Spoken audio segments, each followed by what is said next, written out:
Welcome, everyone. I am Manuel Aragon from Lighthouse Writers Workshop. Thank you for joining us tonight. For happy hour, we were just talking a little bit about the amazing craft beer scene here in Colorado, up in Fort Collins, and in Denver as well. We've got a lot that we love to celebrate about that. We are joined tonight by Andrew Altschul and Anna Solomon. Thank you. We really appreciate both of you joining us tonight. Of course. To see some claps, see some folks. I love it. I see the hands. Yeah. Yeah, that's one of my favorite features. All the like little virtual claps and thumbs up and those sort of things. Great. Well, I was in speaker view, so I didn't see them, but now I'm in gallery view and I see all the claps. Thank you. So our first reader tonight, we are going to, I'll pin him up on the screen here. So we have Andrew Altschul. He's the author of The Gringa, now available from Melville House Press. His previous novels are Lady Lazarus and Deus Ex Machina. His short fiction and essays have appeared in Esquire, McSweeney's, Ploughshares, Hemispheres, Fence, and other publications, and in anthologies including Best American Non-Required Reading, Best New American Voices, and O. Henry Prize Stories. In 2016, he was the co-author of Writers on Trump, an open letter opposing the Trump campaign that was signed by 472 writers, including 10 Pulitzer Prize winners. The online petition later garnered nearly 25,000 signatures. He is currently the Director of Creative Writing at Colorado State University in Fort Collins. Again, we can give a hand to Andrew. Thank you so much. Thank you, Manuel. I was really happy to get this invitation because I love the Lighthouse, and it's just a pleasure to do an event with you guys. And then I think it was maybe only a week or so ago I realized that I'd be reading with Anna, who I haven't met, but whose reputation precedes her, and so it's a great honor. And I want to say congratulations on the Book of V, which just came out a few days ago. So I'm really excited to hear you read from that. Like Manuel said, I'm reading from a new book called The Gringa. It came out in March, the day before the pandemic was declared. So it's a book that has had really terrific sense of timing from the start. And I'm going to read a scene from the middle of it, so I'll just set it up as briefly as I can. The Gringa is it was inspired by a true story, and the novel is about an American woman named Leonora Gelb, who in the mid-1990s is arrested in Lima, Peru, and tried in a military court for terrorism-related charges and convicted and sentenced to life in a military prison. And this is all taking place just a few years after the end of Peru's 12-year-long dirty war against the Shining Path, which killed 70,000 Peruvians. The novel is narrated by another expatriate, a sort of failed novelist, selfish layabout kind of guy who goes by the name of Andres. And he's writing Leonora's story and trying to kind of figure out who this person is or was, and what would have brought her to that house in Lima that she was living in with half a dozen violent revolutionaries. How someone born to American privilege and raised in a sort of normal American household, whatever that would mean, winds up in a military prison 14,000 feet above sea level. So this scene comes from a section where he's sort of doing some research into her upbringing, and he's talking a little bit about her college career. She graduated from Stanford in 1991, and this takes place during her senior year on the eve of the first war in the Persian Gulf. The only character other than Leonora who you'll need to know about is her sort of on again, off again boyfriend, who's a graduate student named Marden, who lives in in a house in Oakland with what seems to be a kind of neo Black Panther cell. But when the scene starts, she hasn't seen him in a long time. Leo returned from winter break to a campus galvanized by the prospect of war. There was a line in the sand, boots on the ground, American flags and support our troops signs on the lawns of Palo Alto, as there were in Cannondale. "This is our Vietnam," cried the campus demonstrators. "Read my lips, no blood for oil," chanted students outside the Hoover Institute. On the night that Bush's ultimatum expired, Leo drifted at the edge of a candlelight vigil under skies that seeped orange rain. "Save the Iraqis," read the homemade signs. "War is harmful to children." The students sang songs written before they were born. They hugged each other and cried real tears, and as midnight approached, they looked mournfully to the sky, as if expecting to see fighter jets in formation, slashing the darkness like a cat's claws. "These poor, poor people," a familiar voice said into her ear. "Where's your candle, Leo? What if old George is looking down saying, if that redhead chick's got a candle, I'll call off the troops?" The air smelled of patchouli oil and early jasmine, the fog so thick it felt cottony. She hadn't seen Martin in months, had refused to let herself leave pathetic messages. "Save your sympathy for the Iraqi people," she told him, groaning at her own cliche. "Old Saddam must be sleeping easier knowing these rich kids are on his side," he said. She tried to punch him, but didn't have the energy. It was all pointless, the war, the candles, just another scripted drama. "What about you, Leo?" he said. "Are you on someone's side?"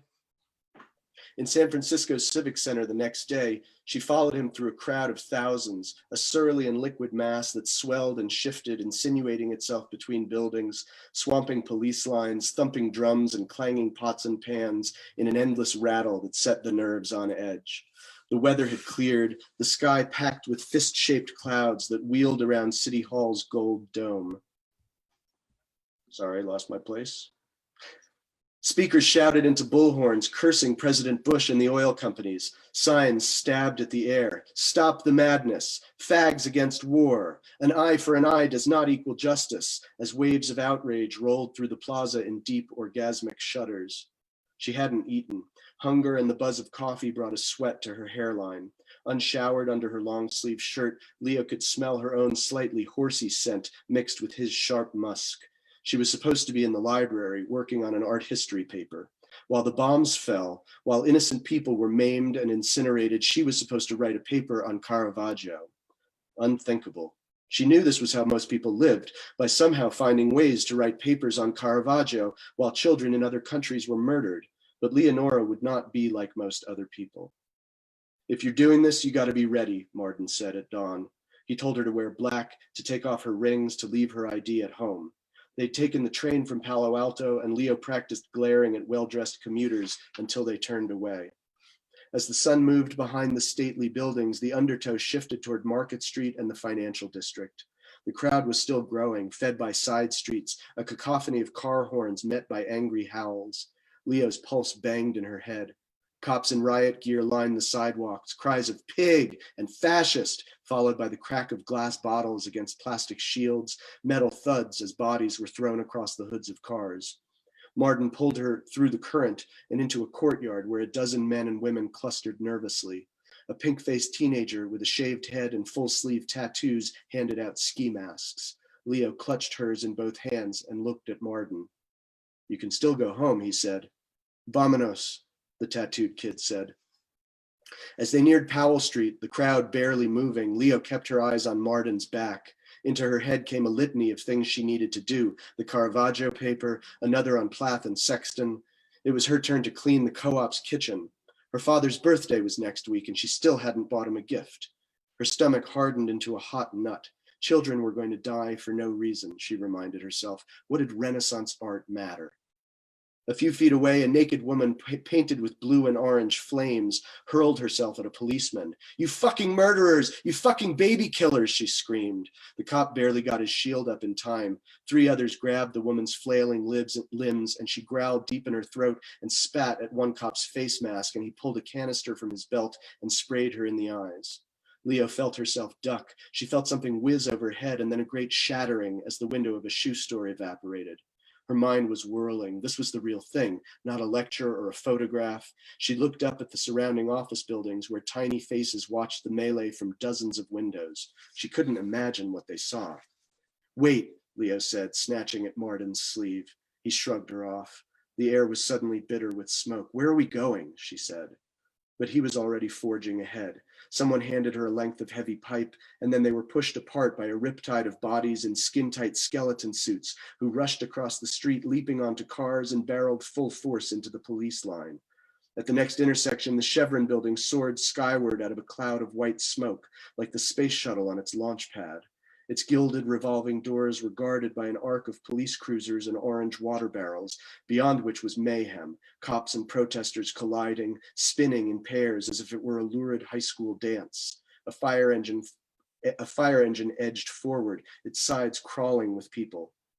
She couldn't find Martin, couldn't breathe through the smell of gasoline. The pipe hung heavy at her side. A surge in the crowd knocked her off balance, and when she righted herself, they were sprinting past, a dozen bodies in black masks, smashing into the cops with loud grunts and the clamor of metal on pavement, and then she was running after them, struggling to get closer to those golden doors. She could hear herself screaming. She stumbled and went down, and a pile of bodies fell on top of her and rolled and quickly scattered. There was another explosion. There were cops on the ground. She could hear the thud of clubs against soft tissue. She could taste filthy copper on her tongue. As she climbed to her feet, a skeleton-suited body fell into her, and she shoved him back with an animal cry and shook herself free. Step by step, she pushed forward, dazzled by flames, until she was only a dozen yards from the revolving doors.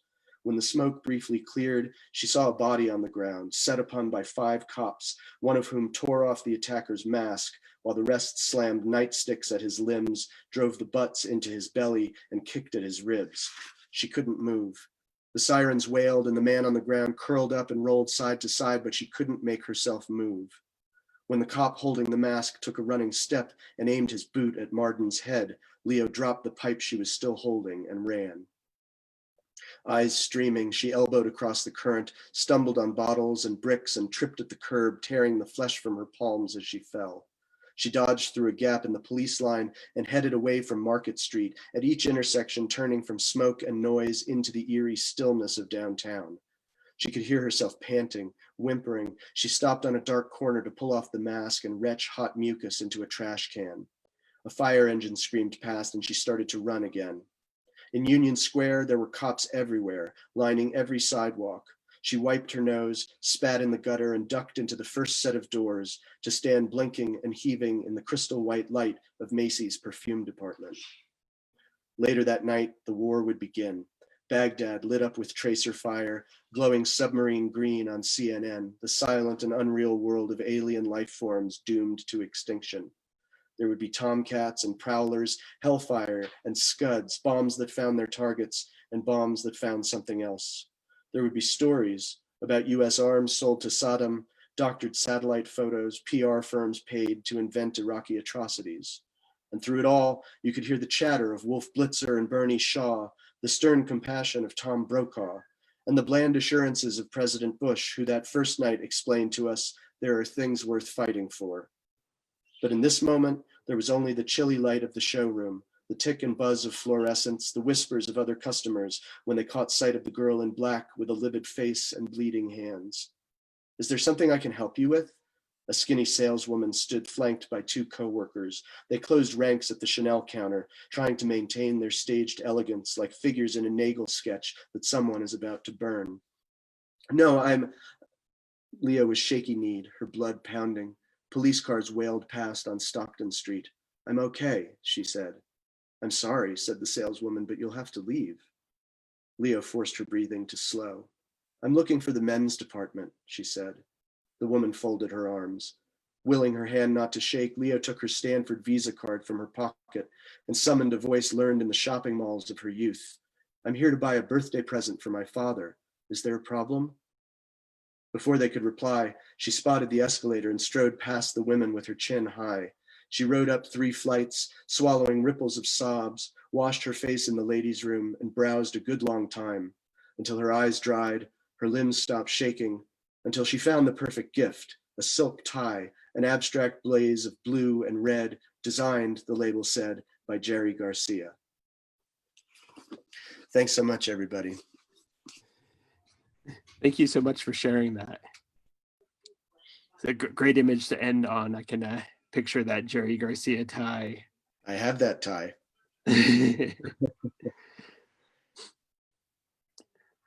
Thank you. Our next reader this evening is Anna Solomon. Anna Solomon's the author of 3 novels, The Book of V, Leaving Lucy Pear, and The Little Bride, and a 2-time winner of the Pushcart Prize. Her short fiction, essays, and reviews have appeared in the New York Times Magazine, Ploughshares, One Story, the Boston Globe, Tablet, and elsewhere. Anna is the recipient of awards from MacDowell, Yaddo, Loaf, the Rhode Island State Council for the Arts, and the Missouri Review, among others. And her short story, The Lobster Mafia, was chosen as Boston's One City, One Story read. Anna is co-editor with Eleanor Henderson of Labor Day, True Birth Stories by Today's Best Women Writers. Previously, she worked as an award-winning journalist for National Public Radio's Living on Earth. Anna is a graduate of Brown University and the Iowa Writers Workshop and teaches writing at Barnard College, Warren Wilson's MFA program in creative writing, and the 92Y Unterberg Poetry Center. Thank you. Hey, I love it. Thanks so much for having me. And Andrew and I already found out that we are both Brown grads, and it was so fun hearing you read. That was fantastic. And very interesting to me. It was making me think, so the character that I'm going to read from her point of view, earlier in the book from where I'm reading, there's this line in which she's dealing with her child, and there's this line, "This isn't war or revolution, right?" So anyway, it's dealing with, there are many things this book is about, but it's very, this part that I'm reading from is very steeped in like the domestic war. And it was just interesting to me that I was just thinking about that line. So yeah, I'm going to be reading, this is my new book, The Book of V. We both, Andrew and I, you can see we've been taught by our publicist that we're supposed to hold our books up so you remember the cover. And I'm probably supposed to do what he did, which is to put it there. Let's see. Okay.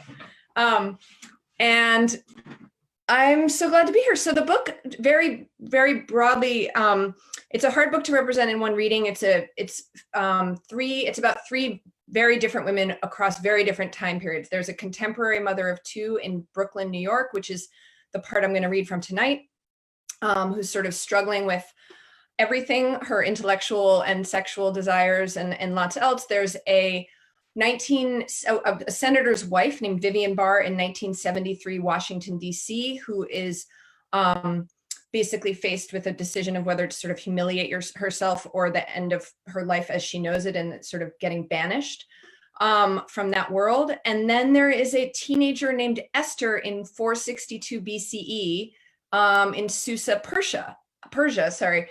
And if you recognize the name Esther, it's because she is Queen Esther as we know her. She's not the Queen Esther we know, but she is a Queen Esther that I have created. And the book intertwines their stories. The chapters weave together and they eventually converge and sort of collide in the present. And they're wrestling with and sort of living out, they're all kind of in relationship to an earlier story, which is the story of Queen Esther. But you don't have to know anything about that story or care about it to read the book. It sort of goes and it has its own engine, much in the way that many of you are probably familiar with, like The Hours by Michael Cunningham, which was an inspiration for me structurally and in a lot of ways. In the same way it does that with sort of how Mrs. Dalloway came to be, and then you see people living that out and reckoning with it. It's in that same vein. So okay, so I'm going to read from a chapter, maybe like a quarter of the way into the book. This is Lily Rubenstein, my contemporary mother of 2. This is early 2016 Brooklyn. She's going to a sewing party to learn how to sew because she's decided ambivalently, which is how she does everything, that she is going to learn how to sew to make costumes for her daughters for Purim, which is a Jewish holiday where they dress up like Esther. Okay. Atop a kitchen island gleams the party's centerpiece, a massive turquoise sewing machine from the 1960s. The hostess, Kyla, repeats the vintage as each guest arrives, explaining that the old machines are superior if you treat them right.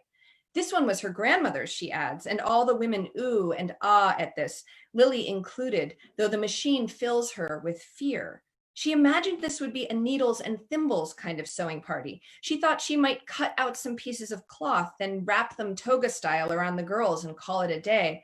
But Kyla has laid out patterns, which as far as Lily can tell, appear to be for dresses that entail sleeves and necklines, and in one case, a pocket. Lily wants to whisper something snarky, but she doesn't know any of the other women well enough to trust they'll take to her snarkiness, and she's realizing as they begin to pepper her with questions that they know each other very well.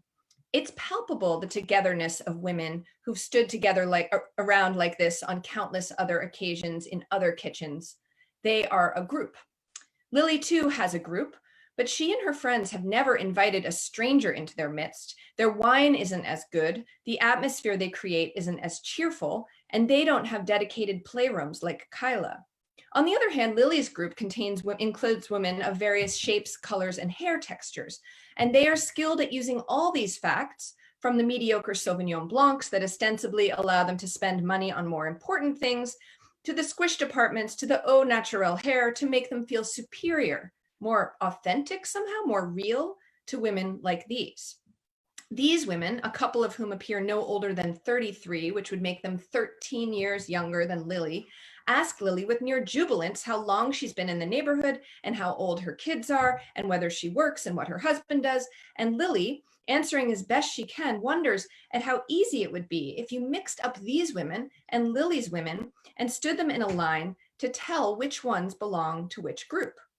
It's a depressing thought because it suggests that they are all basically in permanent uniform and that their superficial differences, these women's blown dry hair and diamond rings, etc., as opposed to Lily and her friends with their chunky bracelets and scuffed boot clogs like something out of Heidi, actually portend deeper ones, like what they do with their pubic hair, and deeper ones still, like what they think and feel. One of the women, upon hearing that Lily used to teach at the city colleges, says, "That's so cute." And Lily, feeling mean and small, excuses herself to go check on the children, half hoping one of them will be sick so she'll have to take them home. But she finds them cheerfully rolling and cutting homemade Play-Doh with the other children at a low, large table, probably made in Finland.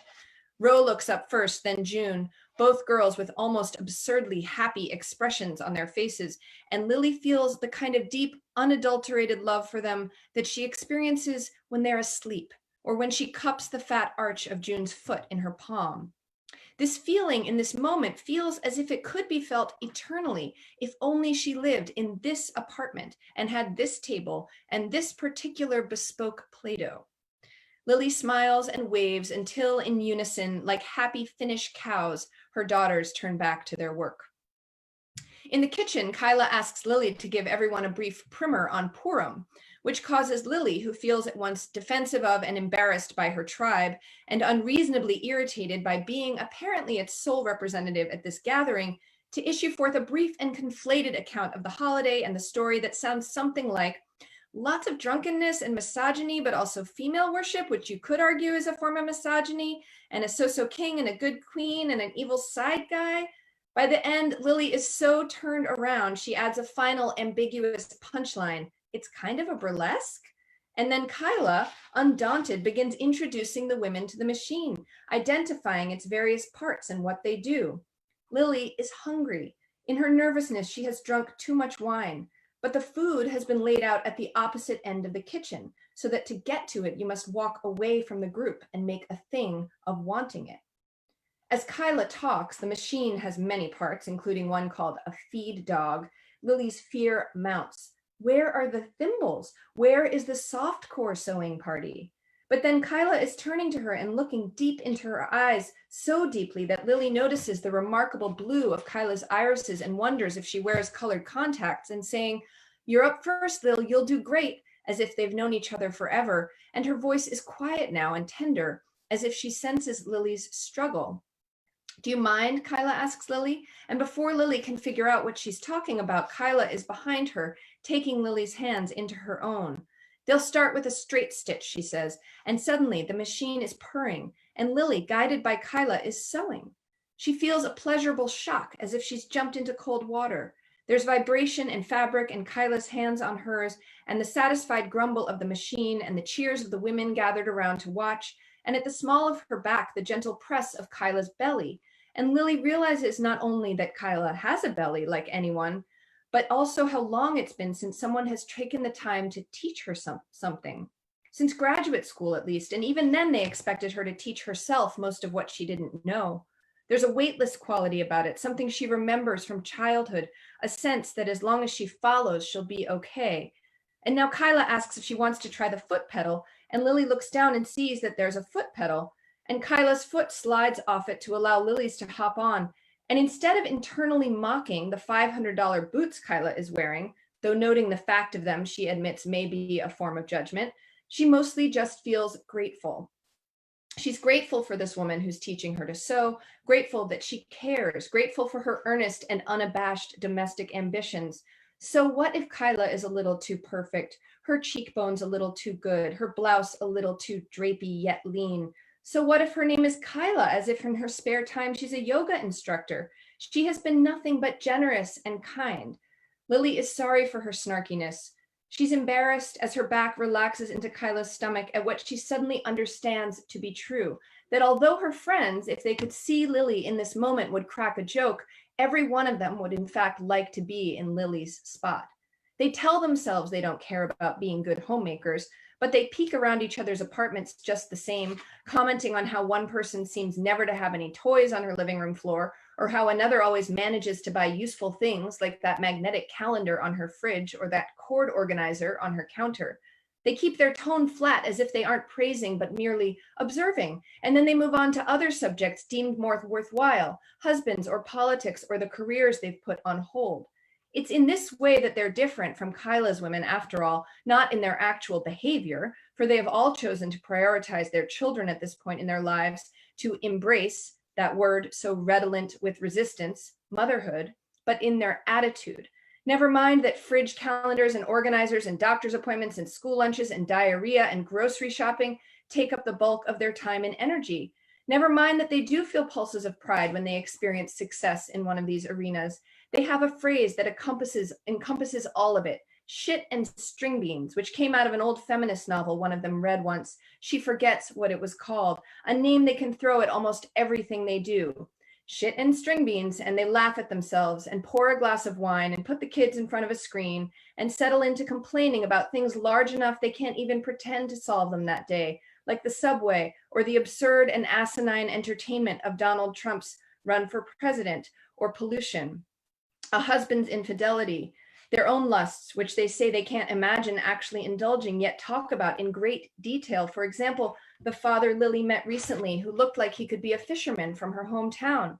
Granted, half the men in Brooklyn dressed like fishermen these days, but this man, Hal was his memorable name, looked like the real deal, and then some. A beautiful, sensitive, sophisticated fisherman with a red beard and strong hands that Lily described to her friends in extravagant detail.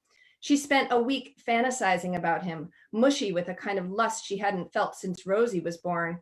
She and Adam had sex twice in that time. That too the women laughed about, because since when was twice a week getting it on? Since a long time. Back and forth across the cloth Lily goes. It's satisfying, even though she isn't accomplishing anything yet, and totally involving, so that for a time she forgets her hunger and her friends and her laundry and her mother and her daughters and Purim and dresses, until she feels Kyla's warmth depart at her back and realizes she's sewing on her own. I'll stop there. Thanks. Thank you so much. That was great, Anna. I loved that. Thank you. It couldn't really have been more different from what you read. It was like, They're nice counterpoints, but I could really hear, like Cunningham and the Hours, and also Mrs. Dalloway in there, which is one of my favorite novels in the world, Mrs. Dalloway. I love the Hours as well. Yeah. And Purim as burlesque. That's that'll stick with me for a while. So yeah, Anna and I figured we would, talk a little bit about our books, talk to each other about, this crazy writing thing, see what else anybody else wanted to talk about. And people who are Lighthouse regulars probably know that these happy hours are a sort of substitute, a quarantine or a substitute for an occasional Friday event called The Story of a Book, where where writers with new books come and talk about kind of how those books came to be. So I thought I would just ask you, Anna, the book that you have in your lap now that I'm sure you worked on for years, and it came out this week, so you're still in that phase of holding the book all the time and saying, I can't believe it's really here. But can you remember kind of the first moment that your brain kind of started working on the groove that would become the Book of V? And can you maybe talk a little about sort of that journey? Yeah, that's cool. I haven't thought about like the specific sort of, that's true. It's like the gears start turning. I think I was on a walk, which is often when good things happen, right? And I was actually I'd taken a couple days. I have a couple women friends that we've kind of done these self-made retreats now for years. We're all at points in our lives where it's very hard for us to go away for like 2 weeks to an artist residency, but we kind of pick these pockets, and we find often people will just like loan us a house for a weekend, and we go there, we hole up, we write all day, and then in the evening we cook for each other and drink wine and talk. And I think I was there and I was walking, and it started to, I had been thinking about the character of Vashti a lot, and who's this absence, right? She's, for those who don't know the story very briefly, she's basically in the opening lines of the Book of Esther, she's banished for refusing to appear in front of her husband and her friends at their party. And most people argue that you can interpret from the Bible any which way, but it's usually been interpreted that she was asked to come appear naked in front of them. She refused, she's banished. And, as a kid, this was always something that was like, well, the story was presented very black and white. Esther was the hero, Vashti was the villain, Vashti was wanton somehow, even though, and Esther was virtuous, etc. And then as I got older, I was like, wait a second, why was that the wanton thing to do? Wasn't she being virtuous? I'm so confused. And the story, what I started to chew over was like, oh, here's a story that doesn't match up with the story that's been told about it. Which I think is true of a lot of stories. And I think it's true of a lot of the stories that we have been told in our own lives, and the ones that we tell ourselves, and the ones, this book is very much about women's lives. And I think in the stories that are sort of told about us that wind up in some ways defining us, and that it takes a lot of work to find our way out of.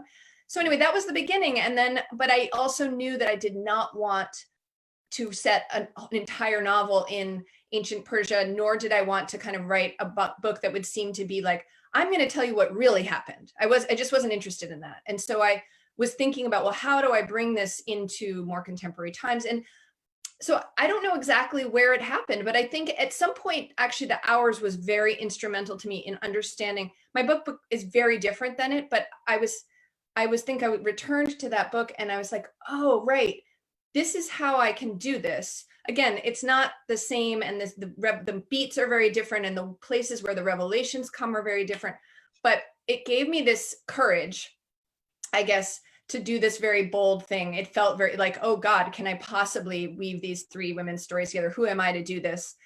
And then I thought, well, I'm not Michael Cunningham, but I'm going to give it a shot. And it took me, a couple of years of working on it before I felt confident enough to sort of declare that I really believed in it, because I kept thinking, like, can I really pull this off? That was a long answer. What about you? No, that's a great answer. And just quickly, like, how long ago was that walk? Probably in 2015. Okay.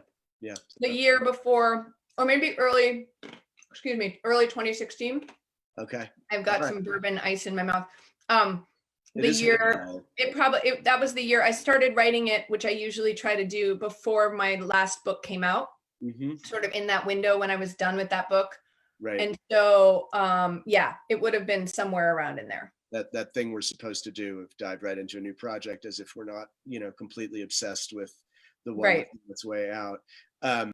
It's funny, like our novels are so completely different, as you noted, but a couple of things that you related with me in terms of like where my book came from. And I suppose, like, well, this wasn't when I started thinking about writing this book, but I lived in Peru for a couple of years in the late 1990s, And I arrived a couple of years after an American woman named Lori Berenson was arrested on terrorism charges and convicted in a military court, and wound up spending 15 years of what was originally a life sentence in a military prison at 14,000 feet above sea level before she was paroled in 2010. And when I lived there, it was a story that was still very much in the news, and it was really fascinating to me. One of the reasons I had left the US is just out of a feeling of just real disgust with American politics and American foreign policy and just the political discourse generally. It was the Clinton impeachment era, and I didn't have enough sort of tying me down anywhere. And I was also, that cliched privileged 20-something American with enough money in a savings account to become an expat. And I just took off. And I would hear about this story quite a lot. And there were two stories that would be told. There was the government story, which was that somehow a 26-year-old MIT dropout who was renting a house in the suburbs of Lima was a terrorist mastermind. She and the revolutionaries she was living with were stockpiling weapons, and they were planning to launch a military-style invasion on the country's Congress and kidnap legislators and leverage a hostage swap and political demands and all of this. And here I was, just about exactly the same age as her, and probably with some similar kind of political leanings, thinking how could that be true? Like, how could a nice Jewish American girl from the New York area wind up planning a military invasion of another country's Congress? At the same time, the story that Berenson had always told was that she had rented this house and had extra bedrooms and had no idea who the people were who were renting them from her. It was an absolute shock to her to find out that they were members of this terrorist organization, which, by the way, was not a terrorist organization. She knew that. And she also knew that they weren't members of it, and she had nothing to do with anything that they might have been plotting. And, so both of these stories seemed totally preposterous to me. I mean, it was obvious, to anyone, I think, but it's certainly to a writer, that the truth had to be a lot more complicated and somewhere in between these two caricatures. So when you talk about like the Esther story and there being something in there that you grabbed onto and said, that's not right, I don't know what that means. And also, I don't know whose interests it serves to tell the story in this way, right?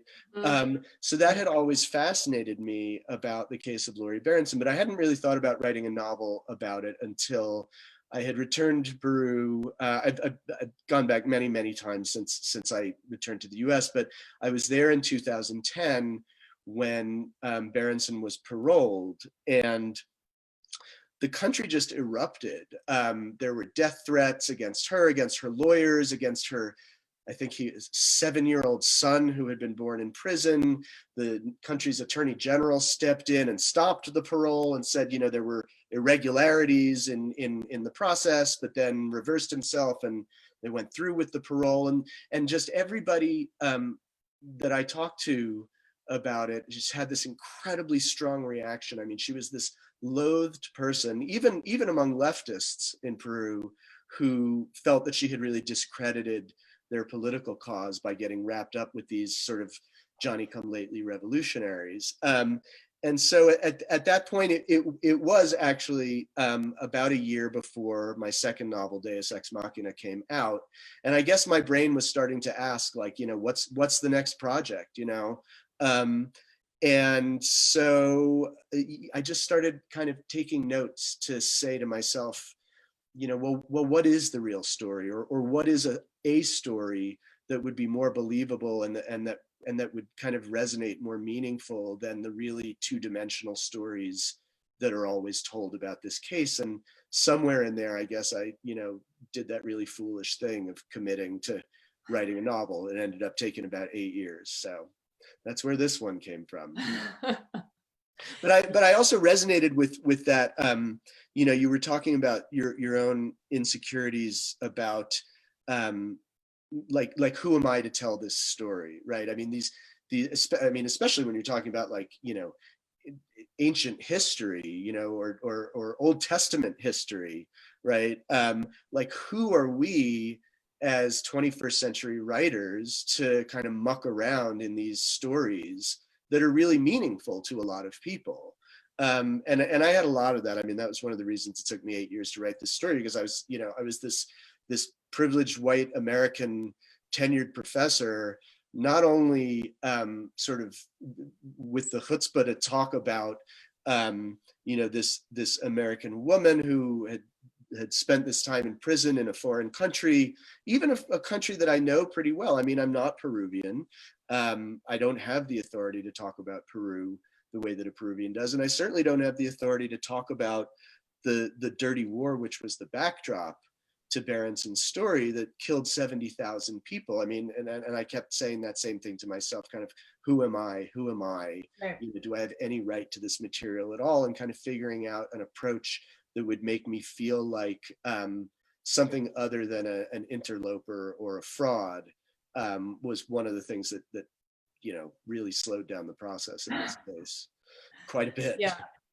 I think though that I mean, it's interesting. It can go right. It can be very paralyzing, but I also think that humility is a really, you know, is a very powerful trait for a writer to have when we approach our material. Yeah. And whether it's material that sort of, in both of our cases, like, oh, a lot of people have a lot to say about that. Right. Or whether it's sort of, I mean, when you think about it, like, always as a fiction writer, you are leaping into someone else's life and world and mind and sort of claiming that you have some sense of it, even if it's, you know, so I think it's important to remember that. And then also just to me, like, those of us who are asking, who am I to do this, are that we're asking the right question, you know, like that's good. It's good to be humble before the task, and to be, you know, if we're not asking that question, then something's wrong. I think Definitely better than the opposite. Yeah, exactly. Yeah. And in the case of this book, you know, that humility is sort of is kind of baked into the structure. I mean, even the scene I read, it has a big question mark over it, as does much of the material of the book, because it's being told by this writer who comes out and says, you know, I don't know what the hell I'm talking about. I'm like the least qualified person in the world to tell this story. Right. He's trying to piece it together. He's trying to do justice to it. But he also knows that, you know, nobody coming from his perspective, nobody at all really has the authority to tell the story of a war. I mean, there's just too many ways to get at it. So I tried to build that into the book as well. That humility is a good word for it. I think that's, I mean, and that's a tool that we use when you say, like, baked into the structure. It's like we're always having to figure out, well, how am I signaling to readers what my own consciousness of my own limitations, right? And I think, like, one of the things that I did, and I've only come to understand it, I think, as I revised, and even now I'm understanding it in different ways as I've published it, that the parts of my book that are set in sort of ancient Persia, there's a lot of magic that runs through those parts, which is not something that I've written before in my other fiction. It's something I've thought a lot about. And it's something I sort of thought about in a more from a more academic standpoint. But I think that part of that instinct and part of the narrative voice that I also designed, which is of course a structural choice, was to say to my reader, hey, I am not trying to tell you, like, this is how it was. I am playing here. I'm exploring. You know, this is like a, well, what if this question, and to kind of mark that territory even more clearly, and not have that story be trapped in a kind of like in a traditional realist vein. So it's interesting because I've been asked that question a lot, and I've been thinking about the various reasons that I made those choices, because some of our choices we're conscious about and some we're not. Right. I'm curious if anybody has questions in the audience at all. I don't know if those of you listening have any. I mean, you don't have to. I just want to make sure we leave space for you. Of course, and they can raise the little blue hand, or they can type it into the chat. Both of you seem to have deeply researched your work. Can you describe how you both managed to avoid disappearing forever into the rabbit hole of research and how did you come back? Well, since I did not avoid disappearing forever into the rabbit hole of research, I'll let Anna take that one first. Yeah, I have this I'm very, very disciplined about when I do my research and about not doing it when I'm writing, because it is always so much more, not necessarily easier, it's more fun. It's like, if I, go off and figure out the answer to my question at the moment when I'm writing, then I'll never return. And I only have so much writing time per day, and it's in my mornings. And so I block myself from the internet during those times, and I really just am writing. And when I come to a question, I mark it with I have my own thing is just like an XX, and then I'll come back later and do that research at a time when I'm kind of opening up my brain in a different way. So that's one thing for me.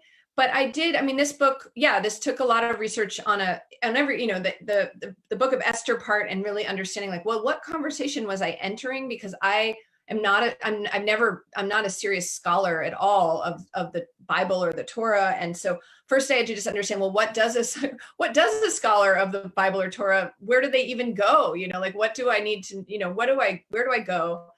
And to look into that. I mean, one of the fascinating things about that history, and then I'll wrap this up, but that was so interesting. And I'm wondering, is it, someone commented that they're Iranian American? Was it, I don't know is it Shadi? Am I saying your name correctly?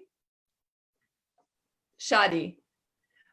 I don't know if you're mute. Okay. You're muted. That's terrible. Okay. Shadi. Shadi. Okay. Just that, one of the things that was so fascinating to me is when I kept looking like, well, what's the deal in the, like the 5th century BCE, so many of the resources lead you back to the Book of Esther and treat the Book of Esther as the history, which is just fascinating, because the whole book is meant to be like, it is farcical. It's meant to be like a down with the Persians, up with the Jews. Like, it could have been written by Greeks. Like, it's not clear when but the idea of having that, for thousands of years, people took this as the history, and like, so this is what it was like in the palaces in Persia. And this is what, and then you realize, like, again, like how our stories come to be, how we come to think of like this entire people or this people. Anyway, that was very interesting.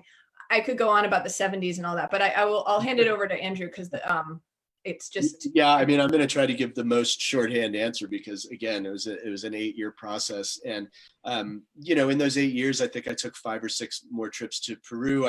First of all, I had to familiarize myself with Lima, which was not where I'd lived when I was in Peru. So I walked all over Lima and tried to get to know the fancy neighborhoods, the poor neighborhoods, the shanty towns, like around the perimeter.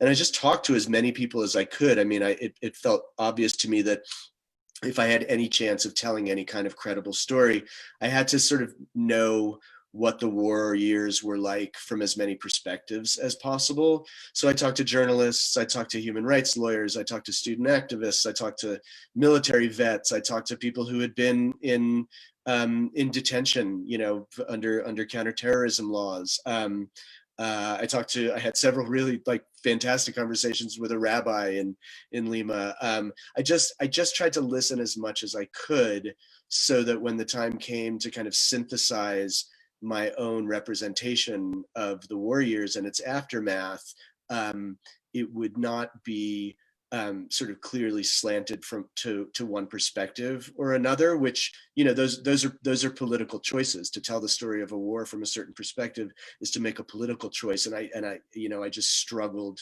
as mightily as I could to make the novel take a kind of apolitical angle on what happened in those years. So that was the hardest part. It is a rabbit hole. I kind of love doing research, partly just because I love learning things, and also partly because it's a great method of procrastination. So yeah, but I was doing research right up until a month or two before I turned in a final draft to the publisher. Yeah. This is another good question here that relates to, I think, something you were already talking about, Andrew, that how do you convey those limitations to your reader? Is it through characters, or is it more direct from you, whose voices share those limits, and how? Which is such a great question. And you were talking about how some of that was happening kind of in the structure structural choice you made with the journalist, right? Was it, is that right?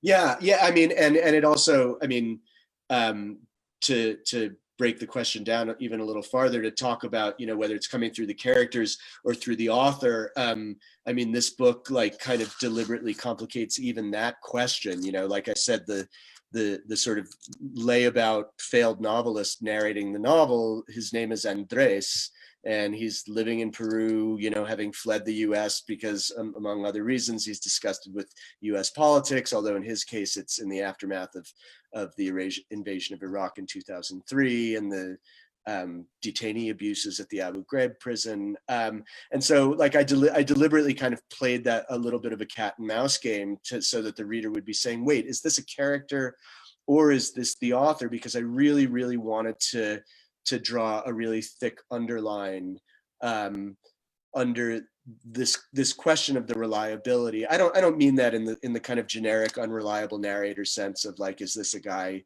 who's fooling himself or telling untruths to the reader? I mean it in the sense that like any story, any history is an unreliable narration, because there's no such thing as a historian writing history who doesn't have biases, unconscious or not, who has access to you know, all of the possible information of all of the possible perspectives. And I really wanted to get that across, that even nonfiction, even history books, like they are all deliberately constructed versions of a possible story. I was doing that through fiction, so I just kind of wanted to make that those mechanics visible to the reader, and creating this narrator and making him in some ways my proxy, and in other ways not, was kind of the strategy I hit on.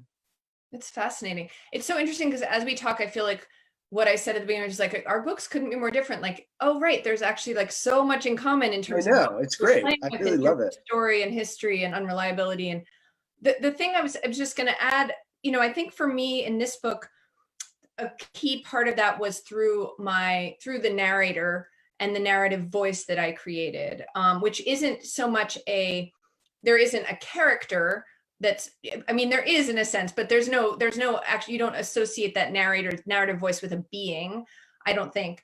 But it has this very particular sensibility, which I wanted, and it took that took a while to figure out how to do it, but I wanted it to be this narrator that clearly could go anywhere, could see across these worlds, and could comment, you know, wryly, and with that kind of, and in a way that brought consciousness to this question of the limitation. So I was just going to read this one line, which I think to me was one of these lines where I was like, okay, that's the kind of thing I'm going for, which is actually the first line of the first chapter, where we go into Susa in ancient Persia. You can see it here. So it's called like Susa Esther, the shapely and beautiful maiden is the title. And then the first line is, the camp is as you imagine, which is not to say that it is as it was. So what I was trying to do there was to say, so this camp is just like you've imagined it to be, right? But let's all be real. Like the way that we imagine this comes from movies we've seen and other books we've read and the myths that we've absorbed and other people, you know, like it comes from all these other sources and we have no clue, you know? So it's kind of like trying to just sort of like, and then I move on, like it's like heat and sand and rock, bare feet, brown tents, sand. But it's just to say that was sort of my way of trying to, I think, get at very clearly, like this narrator is acknowledging that all of this is a fiction. What I love about that line you just read is it's kind of like, I mean, this thing we're trying to do where we're kind of denying our own authority in certain ways. Like it's tempting to think of it as, you know, like a postmodernist approach, or you know, certainly in the case of the Gringa, you know, if someone talked about metafiction, they wouldn't be, you know, out in left field. But the sound of that first line that you read, I mean, that sounds to me like the Thousand Nights, right? I mean, it's like, the people putting those stories together in Persia in, what was it, the 7th or 8th century, they knew all of these kind of ethical labyrinths and all of these tricks, right? And this question of who's telling the story and why. Well, she's telling these stories to save her life. I mean, she's going to be murdered Right. when she stops telling the story. And I just heard that echo in your first line, and it's beautiful. Yeah. It's so funny because that's actually how I first wrote this whole like 100 pages of the Esther parts. And there was that she was telling a story to save her life in that vein. And it's different now. Consciously acknowledging that. But so there was obviously some awareness. And I love what, and I'm sorry, because you still weren't on mute. So I think it's Shadi, but I'm not sure if I'm saying it exactly right, is writing here. Don't feel guilty or ashamed. It's all subjective anyway. No need to compromise your creativity. And I love, because I feel like that's getting at it, which is that when you can allow for either in a structural sense or in the narrative voice, which is a structural choice to acknowledge the limitation, then you actually free yourself up, right? So it's like you're saying like, hey, just to let you know, I don't know really what I'm doing, but I'm going to go and do something. Like, you're sort of like, it's like allowing yourself that out, and then you can go anywhere. And I think that is really freeing as a fiction writer. And it's something, it's something that I've sort of, I think, gotten more control over as I keep writing, and as I keep claiming, with each book, I'm kind of taking greater risks. And I don't, feeling, and it's related to that, those voices we were talking about at the beginning of the project, like, who are you to do this? And then you have to, it's like you put on a costume and it's like, I can do, like it's all like gearing up for something that you don't really believe you can do, but you just have to claim it.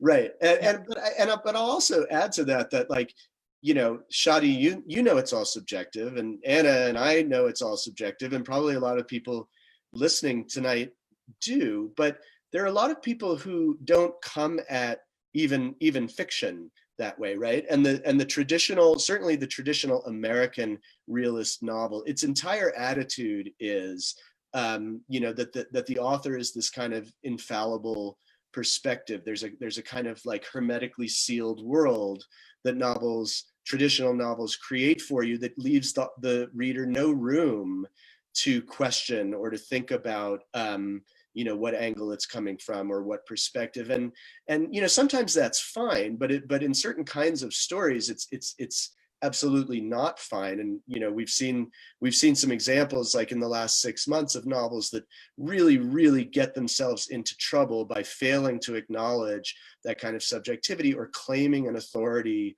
over the perspectives of other people that they really don't properly earn or acknowledge. So for me, especially writing, across ethnicity, across gender, across language, across socioeconomics, it wasn't about shame or guilt. It was really about kind of my own ethical compass, and just not really feeling comfortable claiming those kinds of totalizing authority in the book without giving the reader some kind of ways out to look at it from their own perspective. So where are we, Manuel? Do these usually wrap up around 6? I mean, I could talk forever, but I don't want to keep anyone. Yeah, so we generally wrap up around 6-ish, but if we have like one more question, sure, from the audience, and you can put that in the chat. Let's see. Anna, do you have a new project going yet? Or are you too wrapped up in very nascent? Yeah, I have the beginnings. Yeah. What about you? Some scribblings, maybe a short story or even a novella. Nothing like a good global pandemic to knock you off of your writing objectives, though. Yeah, it's a little bizarre right now. Very hard for all of us, I know. You have 2 kids at home, did I hear you say? I do. Yeah, it relates to this question here. What were your writing routines? I mean, what in the world before? What were my I mean, I typically, like I was saying, right in the morning, I live in New York usually, or I did, I don't know, and go to a writer's space, a shared writer's space, to work, because we live in a pretty small apartment, and my kids go to school. That's something that happens. That's part of my writing routine. So I don't even know what to tell you. I mean, before I went into full mode of like promotion for this book, and we were up here doing our pandemic thing, I was getting up at like 6 in the morning and writing for like an hour and a half or 2 hours. And that's how I was doing it, because I just knew I can work when they're around and helping them, but I can't actually like write. I can't like write while my son next to me Zooms with his second grade classroom. I have a 7-year-old and a 12-year-old. So yeah. I mean, similar for me. I mean, I write in the mornings. I teach full-time at Colorado State. So during the school year, you know, I might get an hour and a half or 2 hours in the morning. During the summers, when there used to be such a thing as summer, you know, that would be my time to get a little bit more done. I have a little space in my house, which unfortunately doesn't have a door. So now that there's no such thing as school anymore, it's very hard to find the kind of tranquility. You have a kid, or? Yeah, I have a 5-year-old. Oh, you said that, right? Okay. Yeah. The rainbow behind you.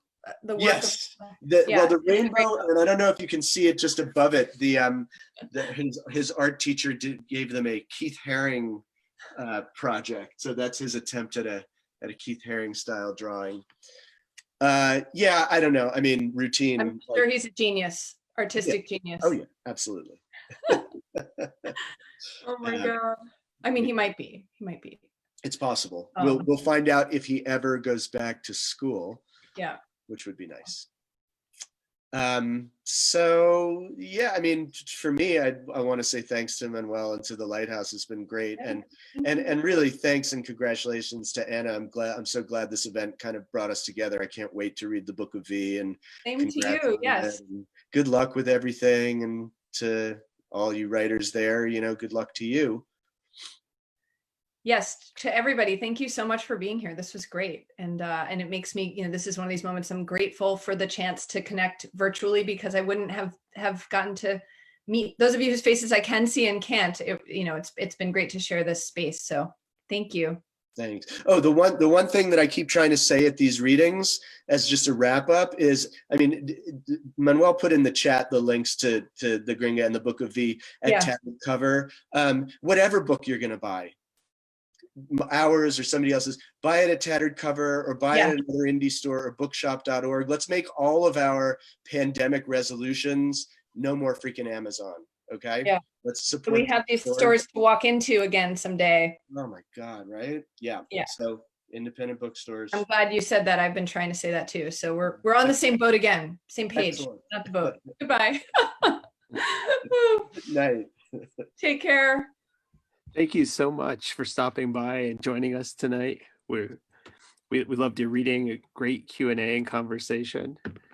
I just want to thank everybody who listened and watched tonight. Next week, we have another virtual happy hour.